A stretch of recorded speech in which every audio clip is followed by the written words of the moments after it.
Hello friends, welcome to Biology Talk Word tutorial by Himanshi.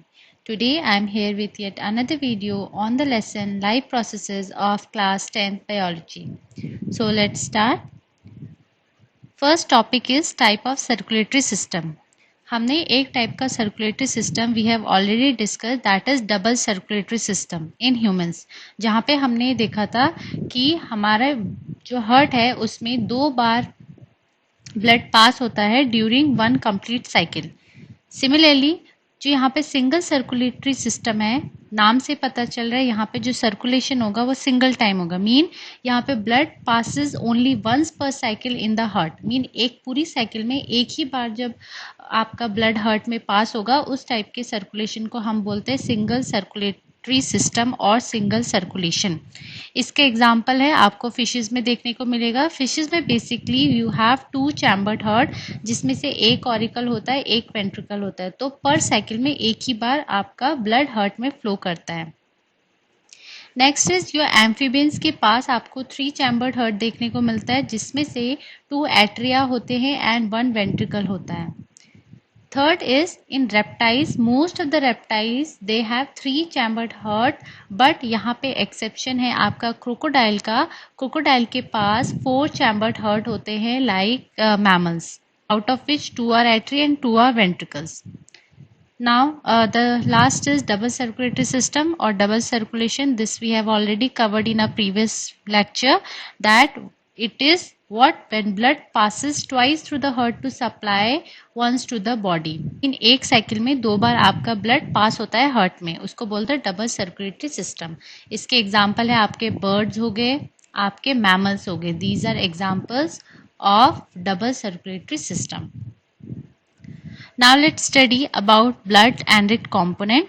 सबसे पहले blood होता क्या है, हम डिफाइन कैसे करते हैं ब्लड को। It is a fluid connective tissue. हमारी बॉडी में कनेक्टिव टिश्यू है, डिफरेंट बॉडी पार्ट्स को कनेक्ट करने के लिए it is responsible, therefore we call it as connective tissue and it has a fluid nature, that is why we call it as fluid connective tissue. Now if you talk about the components of the blood, इसके अंदर 2 main part होते हैं। एक को बोलते हैं formed element and second part is known as blood plasma. Let us discuss about these. सबसे पहले देखो ब्लड प्लाज्मा। ब्लड प्लाज्मा होता है जो आपके ब्लड में लिक्विड वाला पार्ट है, watery part of your blood, that is known as blood plasma. पूरे ब्लड में मैक्सिमम पार्ट आपका ब्लड प्लाज्मा होता है और लिक्विड होता है। तो इसका कंट्रीब्यूशन कितना होता है, अप्रॉक्सीमेटली 55 to 60% आपका जो कंट्रीब्यूशन होता है ब्लड में, that is by the liquid और द वाटरी पार्ट, जिसको आप ब्लड प्लाज्मा बोलते हैं। हमारे बॉडी में most of the substances dissolve form में ट्रांसफर होते हैं from one body part two another, and वो किस में डिजॉल्व होते हैं, in the blood plasma only. जैसे कुछ ऑर्गेनिक सब्सटेंस हो गए, इनऑर्गेनिक सब्सटेंस हो गए, protein, vitamin, mineral, water, hormones, antibodies, all things are transported in a body in a dissolve form, and ये कहाँ पे प्रेजेंट होते हैं, आपके ब्लड प्लाज्मा वाले पार्ट में प्रेजेंट होते हैं ब्लड के। Now the next part of the blood is formed element, और जिसको आप ब्लड सेल्स या ब्लड कॉर्पसेस बोलते हो। इसके अंदर सेल वाले पार्ट आते हैं। ब्लड के अंदर जितने भी सेल्यूलर पार्ट हैं और सेल्स हैं उनको हम फॉर्म्ड एलिमेंट बोलते हैं। जबकि ब्लड प्लाज्मा में कौन सा पार्ट आएगा, ब्लड का लिक्विड पार्ट। सो आपके जो फॉर्म्ड एलिमेंट होते हैं और जो सेल्स आपके ब्लड में मिलते हैं वो बेसिकली 3 टाइप के होते हैं, that is RBC, WBC and platelets. हम इन्हीं को डिस्कस करेंगे अभी।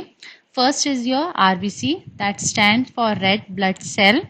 इसको हम बायोलॉजिकली इराइथ्रोसाइट्स बोलते हैं। इनकी शेप कैसे होता है, इनका शेप आइदर स्फेरिकल होता है या बाई कॉनकेव शेप के होते हैं, और ये डी न्यूक्लिएटेड होते हैं, mean there is no nucleus in the RBC cell. अगर हम इनकी नंबर की बात करें तो हमारे जितने भी ब्लड में जितने भी टाइप के सेल्स है उसमें सबसे लार्ज अमाउंट में आपके आरबीसी मिलते हैं। इनका नंबर 5 से 5.5 मिलियन होता है पर cubic centimetre of the blood में। और ये जो आपके आरबीसीज होते हैं इनके ऊपर एक प्रोटीन होता है जिसको आप हेमोग्लोबिन प्रोटीन बोलते हो। ये आरबीसी के सरफेस के ऊपर होते हैं, और ये प्रोटीन आयरन को कंटेन करते हैं, जिसकी वजह से आपका ब्लड कैसा दिखता है, रेड कलर का शो होता है। And second function of this haemoglobin is that ये अपने ऊपर ऑक्सीजन को बाइंड कर लेता है और जिसकी वजह से हम बोलते हैं कि RBC are responsible for the transportation of oxygen in a body. तो मेन फंक्शन देखो, इट इज मेंशन कि आरबीसी का मेन फंक्शन क्या है, transportation of oxygen to different body parts.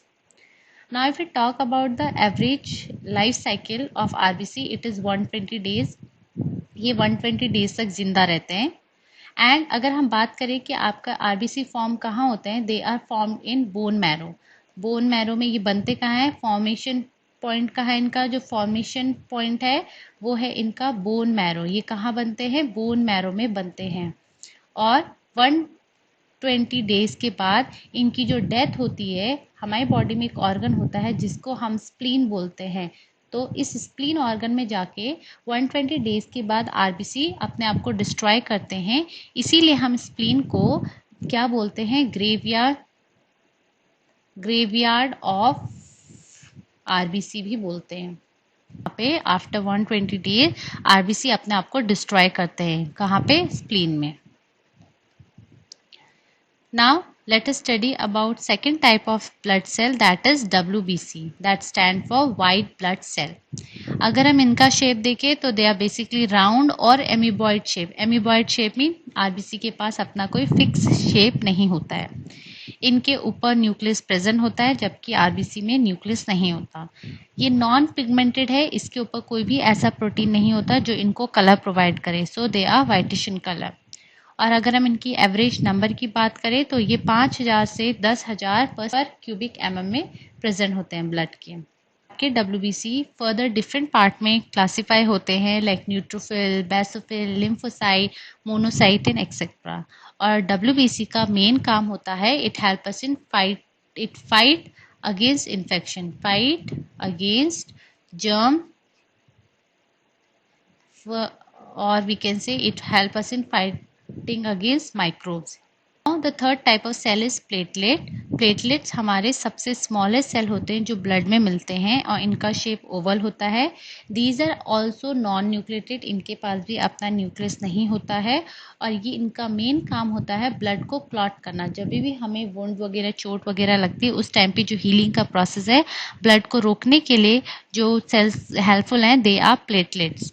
और इनका नंबर 1,50,000 से 3,50,000 पर माइक्रोलीटर ऑफ ब्लड में प्रेजेंट होते हैं। Now let us study about the main function of the blood. Blood बहुत सारे इंपॉर्टेंट फंक्शन करता है, जिसमें से some of the important functions are mention here. जैसे ये न्यूट्रिएंट्स को ट्रांसपोर्ट करने में हेल्प करता है, hormone, vitamin, minerals, anything, maximum चीज़ें जो हमारी बॉडी में वो डिजॉल्व फॉर्म में ब्लड के थ्रू ही ट्रांसपोर्ट होती है। नेक्स्ट, इसके अंदर प्लेटलेट्स होता है, तो हमें ब्लड को क्लॉट करने में भी रिस्पॉन्सिबल है। ब्लड हमारे बॉडी के कांस्टेंट टेम्परेचर को भी मेंटेन करके रखता है। नेक्स्ट है जो ब्लड हमें different gases like carbon dioxide and oxygen, इनके ट्रांसपोर्टेशन में हेल्प करता है।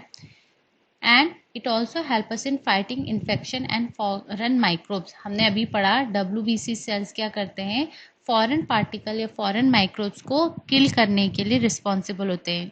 फॉरेन मीन कोई भी बाहर से अगर कोई माइक्रो ऑर्गेनिज्म या कोई भी सेल या कोई भी जर्म्स अगर हमारी बॉडी में एंटर करते हैं तो WBC सेल उनको फैगोसाइटाइज कर लेते हैं, उनको इनगल्फ कर लेते हैं through the process of endocytosis.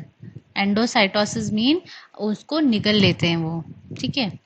Now next function is they also help us in providing immunity. Immunity कैसे प्रोवाइड करते हैं, आपका ब्लड है, इसमें आपके कुछ सेल्स मिलते हैं जिनको हम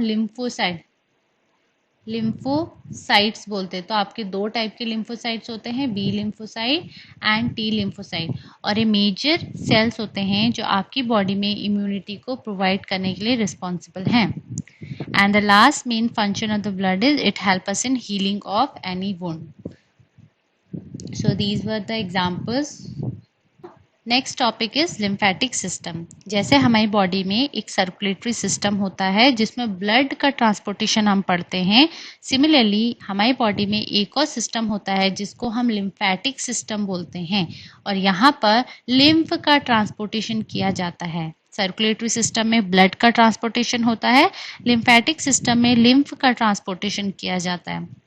अब लिम्फ होता क्या है, ये एक वाइट कलर का वैस्कुलर कनेक्टिव टिश्यू है, ठीक है। It is again a type of connective tissue which is white in nature. ये ट्रांसल्यूसेंट होता है एंड इसका नेचर एल्कलाइन होता है।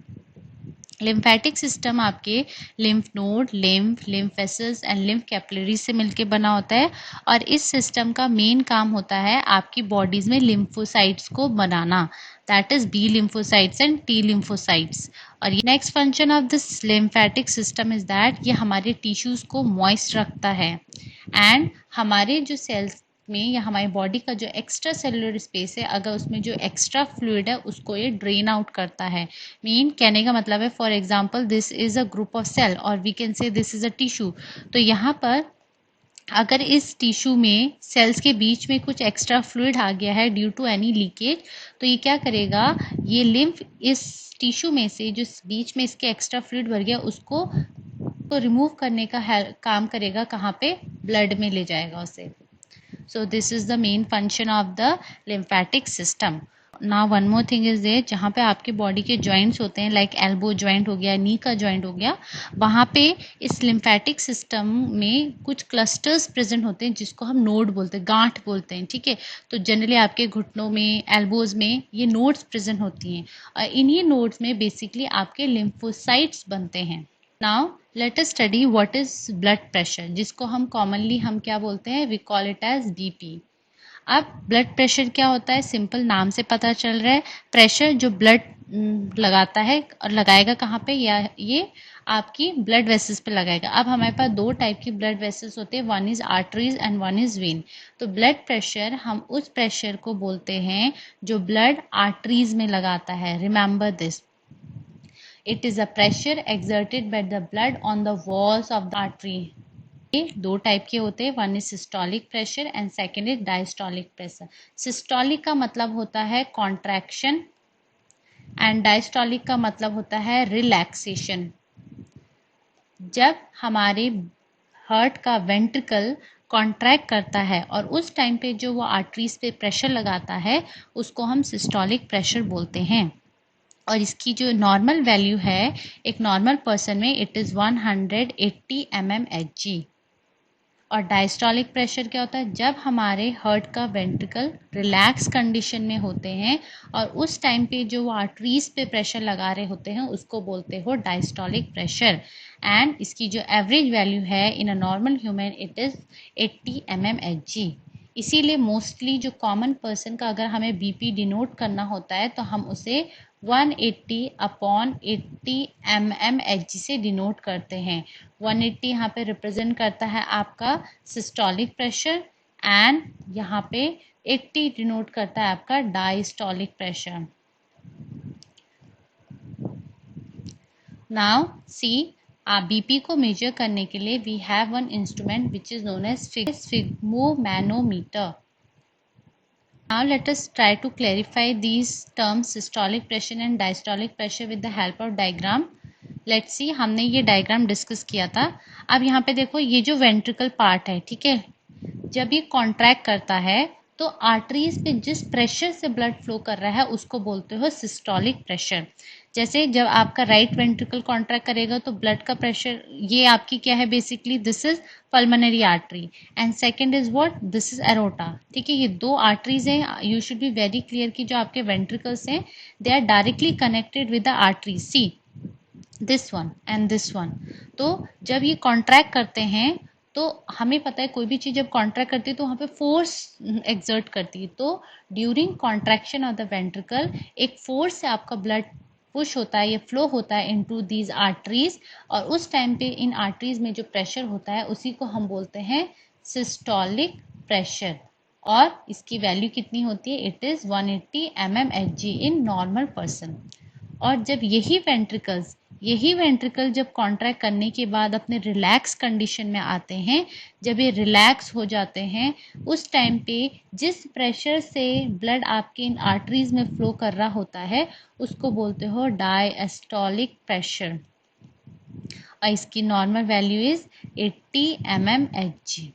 और सिस्टोलिक किसको बोलते हैं, जब आपके वेंट्रिकल कॉन्ट्रैक्शन शो करते हैं। Remember, blood pressure only ventricle part से हम कैलकुलेट करते हैं एंड ये किसके प्रेशर को नापा जाता है? आर्टरीज के। आर्टरीज में जो प्रेशर लगता है उसी को हम क्या बोलते हैं? ब्लड प्रेशर बोलते हैं। So this is all for today. If you like my channel, please like, share and subscribe it. Thank you.